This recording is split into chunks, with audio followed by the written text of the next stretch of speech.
దీన్ని Komodo dragon అంటారండి. ఇది ప్రపంచంలో అతి పెద్ద బల్లండి. ఇది ఓన్లీ ఇండోనేషియా దేశంలో కొమోడో ద్వీపంలోనే ఉంటాయండి. దీన్ని చూస్తానికని నేను రాయం నుంచి హైదరాబాదు, హైదరాబాద్ నుంచి సింగపూర్, సింగపూర్ నుంచి బాలి, బాలి నుంచి లబువాన్ బాజా దాకా ఫ్లైట్‌లో వచ్చానండి. ఈ లబువాన్ బాజా నుంచి స్పీడ్ బోట్‌లో కొమోడో ఐలాండ్‌కొచ్చానండి. ఈ కొమోడో ఐలాండ్ అండి మన ఇండోనేషియా దేశంలో మొత్తం 17,508 ద్వీపాలున్నాయండి. దాంట్లో ఒక ద్వీపం. ఈ కొమోడో డ్రాగన్ ప్రపంచవ్యాప్తంగా ఓన్లీ ఈ ఐలాండ్‌లో ఉంటదండి. ఇంకెక్కడ దొరకదండి. ఈ కొమోడో ఐలాండ్ అండి సుమారు 72,000 ఎకరాలు ఉంటదండి. దీంట్లో మనుషులు సుమారు 1,000 మంది ఉంటారండి. అంతకన్నా ఉంటారండి. ఈ కొమోడో ఐలాండు, ఈ కొమోడో డ్రాగన్‌కే కాకుండానండి, దీని బీచ్ ఉంటది కదండీ! ఆ బీచ్‌లో పింక్ శాండ్ ఉంటదండి. అంటే శాండ్ మీకు తెలుసు కదండీ! టాన్ కలర్, బ్రౌన్ కలర్ కొంచెం గోల్డెన్ బీజ్‌లో ఉంటది కదా! కానీ ఇక్కడ పింక్ కలర్‌లో ఉంటదండి శాండ్. అది పింక్ ఎందుకొస్తదంటే, దీంట్లో mixture off white sand plus red sand అండి. ఒక ఆర్గానిజం ఉంటదండి ఫొరామినిఫెరా అని. దానివల్ల ఏంటంటే రెడ్ శాండ్ ఫార్మ్ అవుద్దండి. దాన్ని 2 కలుస్తాం వల్ల పింక్ శాండ్ వస్తదండి. ఈ పింక్ శాండే కాకుండానండి, దీని చుట్టూరు క్రిస్టల్ క్లియర్ వాటర్స్ ఉంటాయండి. అంటే మనం చూస్తేనండి మన సముద్రపు అడుగు కూడా కనపడుద్దండి.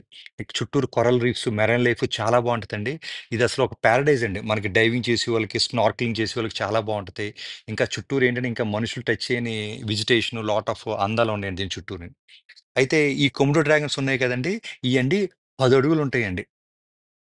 దీని బరువు 150 కేజీలు ఉంటదండి. చాలా స్ట్రాంగ్‌గా, మస్క్యులర్‌గా ఉంటదండి. దీని బాడీస్ చాలా రఫ్‌గా ఆర్మర్డ్ స్కేల్స్ ఉంటాయి. లాంగ్ పవర్‌ఫుల్ టెయిల్ ఉంటది. దీని గోర్లు కూడా చాలా షార్ప్‌గా ఉంటాయండి.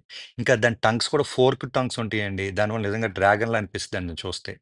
అయితే ఇది చాలా స్లోగా మూవ్ అయిన చాలా ఫియర్సమ్ హంటర్స్ అండి. హంటింగ్ చేసిందంటే ఎందుకంటే ఇదండి దీని ఆహారం ఆ సెంట్ ఆఫ్ బ్లడ్ ఉండి వాసనండి చాలా కిలోమీటర్ల దూరంలో కూడా దీని టంగ్ వల్లంటే వాసన కనిపెట్టేస్తండి. ఎన్ని కిలోమీటర్ల దూరం ఉన్నా దానికి ఆ బ్లడ్ వాసన తెలిసిపోద్దండి. ఏమి తింటాయంటే జింకల్ని, పందుల్ని, గేదెల్ని తింటాయండి. ఒక్కసారి అటాక్ ఇచ్చిన వెంటనే దాన్ని కరిసిందంటే దీని సెలైవా ఉంటది కదండీ! మన సెలైవా, ఆ సెలైవా మొత్తం విషమేనండి. ఒక్కసారి ఏదైనా దాన్ని కలిసిన వెంటనే దానికి ఇంటర్నల్ బ్లీడింగ్ అయిపోయి షాక్‌లోకెళ్ళిపోయే జంతువు రక్తం గడ్డకడతండి ఇంక చచ్చిపోద్ది. సో, ఒకవేళ పొరపాటున దీని ఆ ప్రే ఎస్కేప్ అయినా కూడాని కొంచెం దూరం వెళ్ళిపోయింటే కొలాప్స్ అయి చచ్చిపోద్దండి. ఇది మెల్లిగా ఎనకాల దాన్ని తినేస్తది. ఈ కొమోడో డ్రాగన్స్ ఎక్కువ సింగిల్‌గా ఉంటాయండి. కానీ బ్రీడింగ్ సీజన్‌లో మాత్రం కలిసి ఉంటాయి. ఈ ఆడ కొమోడో డ్రాగన్స్ అండి ఆల్‌మోస్ట్ మీకు 30 గుడ్లు పెడతాయండి. అయితే ఈ బేబీ కొమోడో డ్రాగన్స్ పుట్టిన వెంటనేనండి చెట్లు ఎక్కేసి చెట్ల మీద బతుకుతాయండి. ఎందుకంటే అడల్ట్ డ్రాగన్స్ పెద్ద డ్రాగన్‌లు ఉంటాయి గదండీ!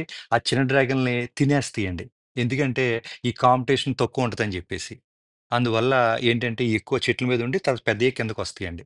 ఈ మనుషులు తినొచ్చు అంటే రేర్‌గా మనుషులు కూడా తినొచ్చు.